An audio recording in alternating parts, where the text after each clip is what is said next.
তামিম ইকবাল খান, যে নিজেকে বাংলাদেশ ক্রিকেটের বরপুত্র মনে করেন, একমাত্র তার কাছে পৃথিবী গোল, বাকি সবার কাছে পৃথিবী চ্যাপ্টা, বাঁকা, তেরা।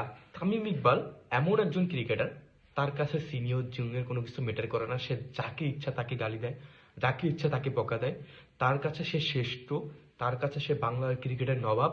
সেই একমাত্র ভালো খেলোয়াড়, বাকি কেউ খেলতে পারে না তার কাতারের আশেপাশে। না তার বাপদাদার ক্রিকেট, তার খেলাধুলা, তার আচরণ, তার সবকিছু দেখে মনে হয় মাঠের পারফরমেন্স তো জিরো।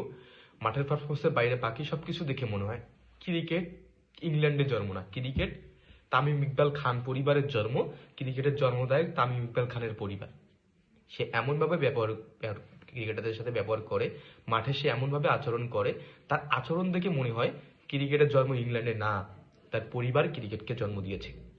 এই তামিম ইকবাল খান, বুঝলাম বাংলাদেশি খেলোয়াড়রা ভালো না, তারা সাকিবের ভক্ত, শেখ হাসিনার চামচা, অনেক কিছু আছে, তাদের সাথে সে ভালো ব্যবহার করতে পারবে না, স্বাভাবিক। কারণ তারা ভালো খেলতে পারে, তার যোগ্যতায় আসে না। কিন্তু সে অ্যালেক্স হেস, ইংল্যান্ডের একটা ব্যাটসম্যান, আমরা জানি অ্যালেক্স হেস এমন একটা খেলোয়াড়, তার সাথেও খারাপ ব্যবহার করেছে সে।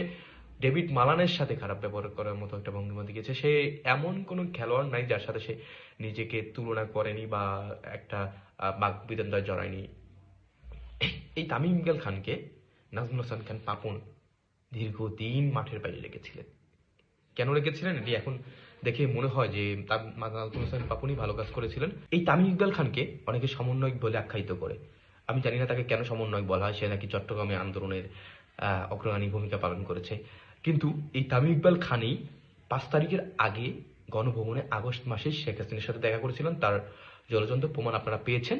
তামিম ইকবাল খানের নোট গণভবনের গেটে দেয়া আছে। সে তামিম ইকবাল খান অমুক টাইমে অমুক সময় প্রধানমন্ত্রী শেখ হাসিনার সাথে দেখা করেছিলেন।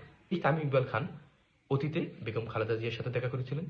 এই তামিম ইকবাল খান শেখ হাসিনার একদম আস্থাভাজন ছিলেন। তিনি প্রায় প্রায় দেখতাম শেখ হাসিনার সাথে যাইতো, ছবি তুলতো, তার বউ সহ, পরিবার সহ, সবকিছু সহ শেখ হাসিনার কাছে যাইতো, কথা বলতো, কন্টিনিউ তার সাথে কথা হতো।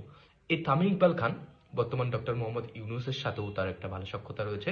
সেই ইউনুসের কাছেও যায়, তার সাথেও তার সেই সেম শেখ হাসিনার সাথে, খালেদা জিয়ার সাথে যেরকম সম্পর্ক ছিল, তামিম ইকবালের ডক্টর মোহাম্মদ ইউনুসের সাথেও ভালো সখ্যতা ছিল। অনেকেই দাবি করেন তামিম ইকবাল খান নাকি চট্টগ্রামের সমন্বয়ক ছিল, তাকে সমন্বয়ক বলে আখ্যায়িত করা হয়। এই সমন্বয়কের পাওয়ারে, ক্ষমতায় আমি জানি না সে আজকে ক্রিকেটের মাঠে এই যে বাজে ব্যবহার করতেছে বা যাই হোক, কিন্তু এই যে ক্রিকেটের যে ব্যাপারটা, ক্রিকেট ভদ্রলোকের খেলা, সেই ভদ্রলোকের খেলায় অভদ্রতার প্রকাশ তামিম ইকবাল খান প্রতিনিয়ত করে যাচ্ছে।